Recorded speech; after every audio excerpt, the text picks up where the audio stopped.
네, 안녕하세요 여러분. 조신현 변호사의 법률 이야기에 오신 것을 환영합니다. 오늘은 형사사건에 관해서 이야기해 보려고 합니다. 살다 보면 의도치 않는 상황에서 범죄를 저지르게 되는 경우가 있을 수 있죠. 피의자로서 경찰 조사를 받아야 하는 경우가 생길 수가 있는데요. 그래서 오늘은 경찰 조사 생존법에 대해서 알려드리겠습니다. 경찰 조사 과정에서 당황하거나 잘못 대처하면 어려움에 처할 수 있으니 오늘 방송이 여러분께 도움이 되었으면 좋겠습니다.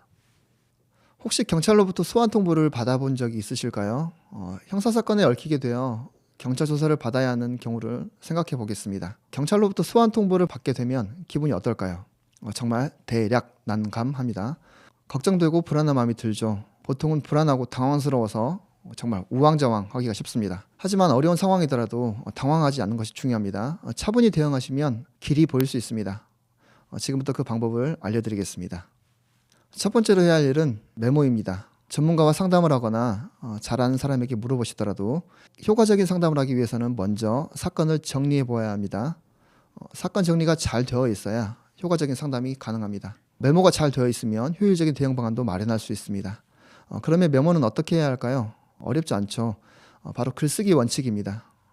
육하 원칙에 따라서 정리를 하시면 되겠습니다.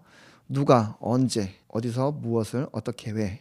보통은 이 육하 원칙에 따라서 메모를 해보시면 사건 정리가 잘 됩니다. 메모가 중요한 이유가 하나 더 있습니다. 스스로 메모를 하시다 보면 관련 증거가 떠오르는 경우가 있습니다. 상담을 하다 보면 분명 억울한 상황에 처한 것은 맞지만 증거가 없는 경우가 있습니다. 이럴 때는 무척 당혹스러울 수가 있는데요. 스스로 메모를 하면서 사건 정리를 하다 보면 생각나지 않던 증거 방법이 떠오르는 경우도 있습니다. 다음으로 경찰로부터 소환 통보를 받았을 때 해야 할 두 번째는 변호사와 상담을 하는 것입니다. 경찰 조사가 일회로 마무리되든 수차례 이어지든 상관없이 경찰의 첫 번째 조사가 가장 중요하겠죠. 경찰의 1차 조사로 인해 사건의 향방이 좌우되기 때문입니다. 따라서 1차 조사를 받기 전에 준비를 잘해야 하는데 경험이 많은 변호사는 이러한 경찰의 조사를 대비하는 데 있어서 많은 도움을 드릴 수 있습니다. 경찰 조사 전에 해야 할 중요한 것이 있습니다. 바로 쟁점 파악입니다. 쟁점이 무엇인지를 파악해야 경찰이 어떤 것을 중점적으로 물어볼 것 같은지 예상 질문을 뽑을 수 있습니다. 경험이 많은 변호사는 이러한 쟁점 파악과 예상 질문 선정에 정확한 도움을 드릴 수 있습니다. 이를 위해 사건을 면밀히 파악하고 유리한 사실과 불리한 사실을 잘 구분해야 하겠습니다. 그리고 각 사실에 맞는 증거는 무엇이 있을지를 파악해야 합니다. 그리고 그 증거를 어떤 방법으로 제시해야 할지도 상담이 필요하겠습니다. 증거는 신빙성, 즉 신뢰도가 중요한데요. 경찰이 잘 이해할 수 있도록 제시해 주는 것이 중요합니다. 경찰 조사 전에 충분히 시간을 두고 변호사와 함께 조사 준비를 해보시면 도움을 얻을 수 있을 것입니다. 그러면 변호사와의 상담은 언제 해야 효과적일까요? 너무나 당연하게도 경찰 조사 전에 하는 것이 유리합니다. 간혹 경찰 조사를 혼자서 다녀오신 후에 분위기가 심상치 않은 것을 느끼고서 그제서야 변호사 상담을 받으시는 분들이 있습니다. 하지만 이미 경찰의 1차 조사를 마친 상황이기 때문에 이를 번복하는 것은 쉽지 않습니다. 첫 단추를 잘 꿰어야 한다는 그런 속담이 있죠. 인생이 걸린 상황이라면 당연히 사전에 준비를 철저히 하는 것이 중요합니다. 물론 사소한 사건이라면 변호사의 도움 없이 혼자서 조사를 받아도 충분할 수 있습니다. 하지만 형사사건은 인생의 중요한 변곡점이 될 수 있죠. 그만큼 문제를 악화시키지 않도록 하는 것이 중요합니다.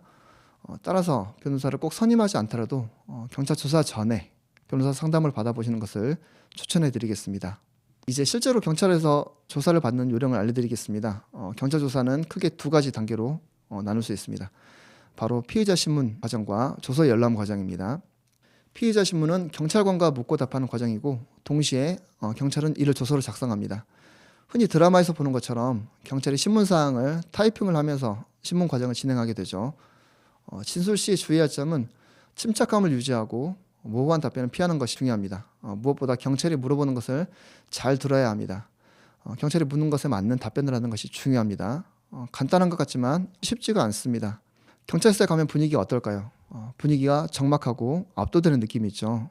혹여나 다른 방에서 시끄럽게 조사라도 받는 소리를 듣게 되면 더욱 위축되는 기분이 듭니다. 조사를 받기 위해서 좁은 방으로 들어갑니다. 의자도 불편하죠. 이때 경찰은 눈도 제대로 쳐다보지 않고 컴퓨터 앞에서 조사를 시작하게 됩니다. 피해자는 경찰관 바로 앞에서 조사를 받게 되는데 이때부터는 정말 심장이 콩닥콩닥 할 수 있습니다. 이처럼 경찰 조사를 받는 과정은 심리적 압박감이 큽니다. 그래서 변명을 하고 싶은 마음이 앞서기 때문에 횡설수설하는 경우도 많습니다. 경찰이 묻는 것이 무엇인지 맥락 파악하기도 쉽지가 않습니다. 이러한 상황적인 어려움 때문에 평소와 달리 편하게 말이 나오지 않는 경우가 많습니다. 따라서 정말 간단하고도 중요한 원칙이 있습니다. 바로 경찰이 무엇을 물어보는지 잘 듣는 것입니다. 이것이 중요합니다. 본인 스스로 생각이 많더라도 경찰이 무엇을 물어보는지를 정확하게 들어야 합니다. 바로 경찰의 질문 속에 답이 있습니다. 그리고 경찰이 물어보는 것만 답변하시는 것이 좋습니다. 보통 경찰이 물어보지 않은 것까지 시시콜콜 얘기하는 경우가 있는데 그러면 조사가 길어지기도 하고 답변이 산으로 갈 수가 있습니다. 그래서 경찰이 묻는 질문을 잘 듣고 듣는 것에만 답변하기, 이것이 중요합니다. 꼭 기억하시기 바라겠습니다. 경찰이 물어보는 것 이외에 꼭 하고 싶은 얘기가 있을 수 있죠. 그렇다면 조사 마지막에 덧붙여서 진술할 수 있습니다. 조사 마지막에 그 기회를 잘 활용하시면 되겠습니다. 무엇보다도 진술의 일관성을 유지하는 것이 조사 과정은 중요합니다. 진술이 번복되면 피의자에게 불리하게 작용할 수 있습니다. 진술이 자주 바뀌는 것은 신빙성을 떨어뜨리기 때문에 따라서 처음에 진술할 때부터 사실에 입각해서 모순되지 않는 진술을 할 수 있도록 주의하시기 바라겠습니다. 이러한 피의자 신문 과정을 마치면 피의자는 조서를 확인할 수 있습니다. 조사를 받다 보면 정신적으로든 체력적으로든 정말 힘듭니다. 매우 힘들기 때문에 조서 열람을 정말 대충대충 하고 빨리 집에 가고 싶어 할 수 있죠. 하지만 이 조서 열람 시간은 중요합니다. 따라서 대충 해서는 안 되는 것입니다. 진술을 어떻게 했느냐보다 이 조서 열람이 더 중요할 수 있습니다. 이때 피의자는 직접 조서의 내용 중 일부를 수정할 수가 있습니다. 경찰이 기록한 조서에 잘못된 부분이 있거나 진술의 의미가 왜곡되어 있다면 수정을 요청해야 합니다. 변호사와 같이 갔다면 변호사의 도움을 받아서 적절하게 바로 이 조서의 수정과 보완을 하시면 되겠습니다. 자신이 진술한 대로 정확하게 기재되어 있는지 반드시 확인하신 후에 조서에 서명을 하셔야 합니다. 이와 같은 경찰 조사가 끝나면 짧게는 몇 주, 길게는 두세 달 정도 뒤에 경찰의 결정이 이루어집니다. 경찰이 혐의가 있다고 판단할 경우에 경찰은 검찰의 기소 의견으로 사건을 송치합니다. 만약 혐의가 없다고 판단을 한다면 불송치 처분을 하게 됩니다. 피해자가 있는 사건이라면 피해자와의 합의를 위한 노력도 계속해서 하시기 바라겠습니다. 경찰 조사를 받는 과정은 누구에게나 큰 스트레스가 될 수 있습니다. 하지만 당황하지 마시고 전문가의 도움을 받아서 대응하시면 어려운 상황도 충분히 극복하실 수 있습니다. 경찰과 검찰 조사 과정에서 피의자의 권리는 법적으로 보장되어 있으니 적극적으로 그 권리를 활용하시기 바랍니다.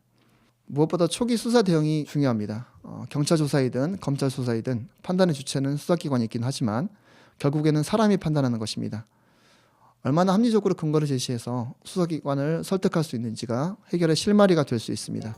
인생에 문제가 걸려있다고 판단이 되신다면 전문가인 변호사와의 상담을 꼭 받아보시기 바라겠습니다.